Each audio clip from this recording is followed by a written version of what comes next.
This is the St Michael's Karate Club, and we're here to find out why the members joined karate and the effects it has had on their lives. I'm Molly Davidson, I'm 17 and I am a Brown +2. Hiya, I'm Blake, I'm 17, I'm a black belt in karate. Rory Marrett, 18, black belt. Hello, my name is Andrew Collingwood, I am 48 years old and I am ranked 2nd Dan in Shito-ryu Karate. Since 2007? I can't remember how long that is. This year is my 12th year doing karate. This May it'll be 12 years. I started at the age of 24, so I've been training 24 years now. I'm in my 25th year of training. I just fancied something different in sport and I thought, why not do this? Because it's also good for self-defence as well.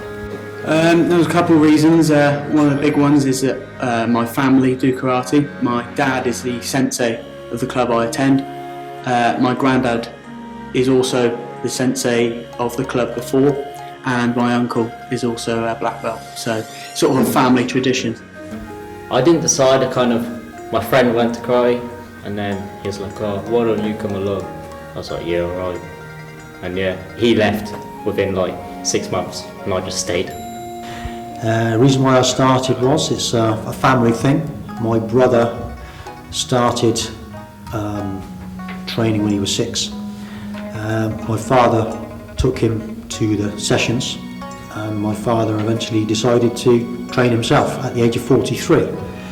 So after a while I used to train in boxing before I did karate at a local club, and then I decided at the age of 24 I wasn't doing that anymore, and my father kept badgering me to start training, which I did, and then that's how I got into it, and I'm still here 24 years later.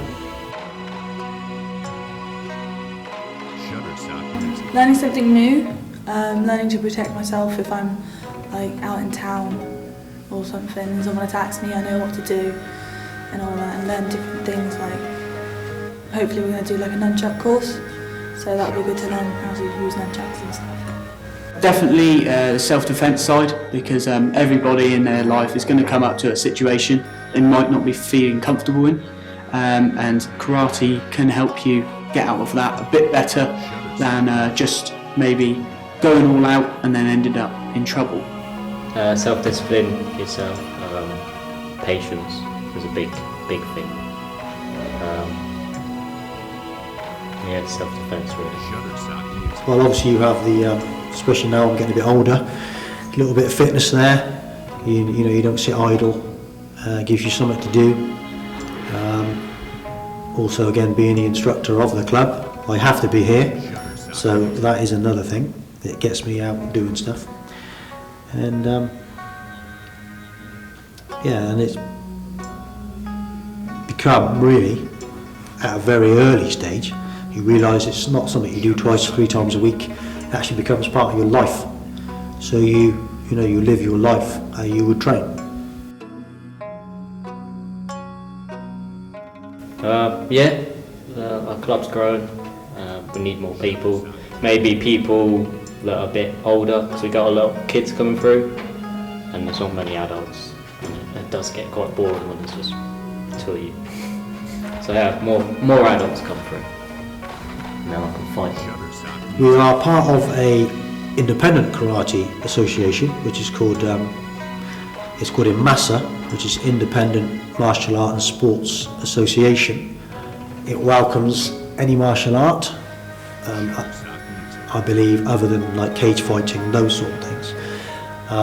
Boxing, it supports any age, any number of groups, and it's allows you to run the club under their direction, loosely, but it's a lot more freedom in how you run your club and how you do things.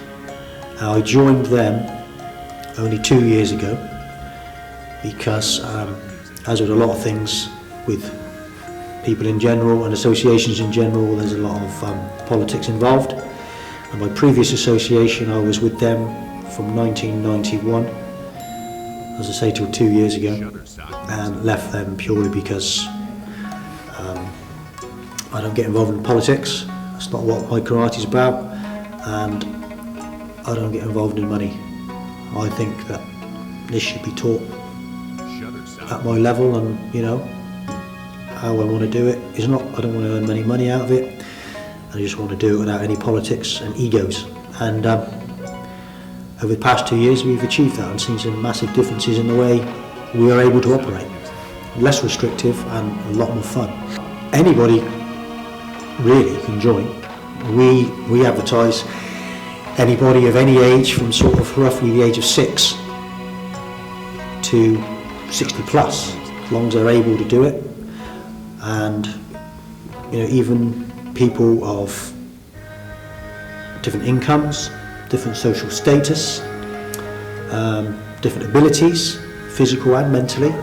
We have had students that have trained in wheelchairs and you know, become quite successful. Obviously you adapt the training for those people, but it's open to everybody, all ages, sex, you know, faiths, beliefs, whatever.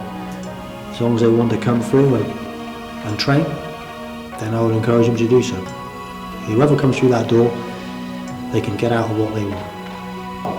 There is we are a style called Shitoru or Shitorio Karate, which is more of it's a Japanese, obviously, traditional style of karate.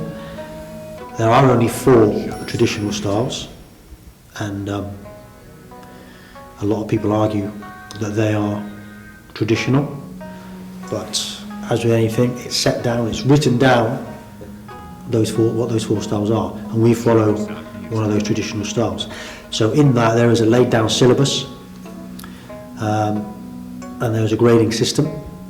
People learn the various things they need to know for each individual grading. By grading I mean belt, colour. Obviously there's a lot of other things, so they learn how to interact as a group, they learn to self-discipline, they learn how to respect other people,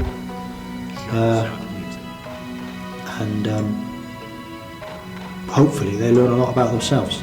After a few months of training, you know, they look at themselves differently, they maybe improve their schoolwork, improve their life at home, they start doing things when they're told to. Do you know what I mean? Yeah. And I always ask them, I say, did you do the washing up for your mum because you messed about yesterday? And they go, yes I did. Something they wouldn't ever do before. So I'm big on self-discipline. You know, if they realise they've done something wrong, they should sort that out themselves. They shouldn't be taught. They should feel that they've let themselves down and they need to sort it out themselves. Would you say that's the main part of your karate, is the self-discipline rather than the self-defense? Well, if they've got that good ethos of the self-discipline, then that comes into further aspects of their training. Hopefully it's all about they'll build their confidence enough just to say no, you know, just stay away from me. I don't want any trouble, I don't need this, I don't want to have nothing to do with that. If they're confident enough to walk away, like most people do, they'll, you know, stand up for themselves in the right reason, and to control themselves while they're doing it. I also teach them understanding the law and the impact of their actions could be on other people, and indeed themselves. If they find themselves they've done something wrong, they're going to be, you know, subject to judicial process.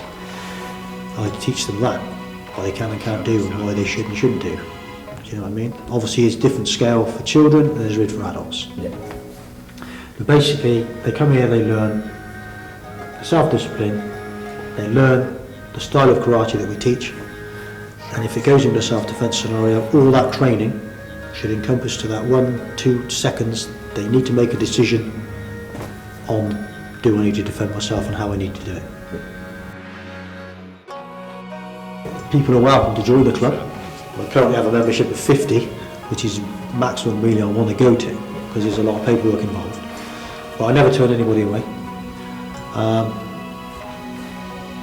And yeah, I will encourage them 100% if people want to join. If some people come up here, they want to do a bit of fitness. Some people come up here, they want to do self-defense. Some people come up here, they want to, do other silly things. And I won't say, well, I'm not going to teach you that. You do it all, or you don't do any of it. And if they haven't got the right attitude, I will tell them.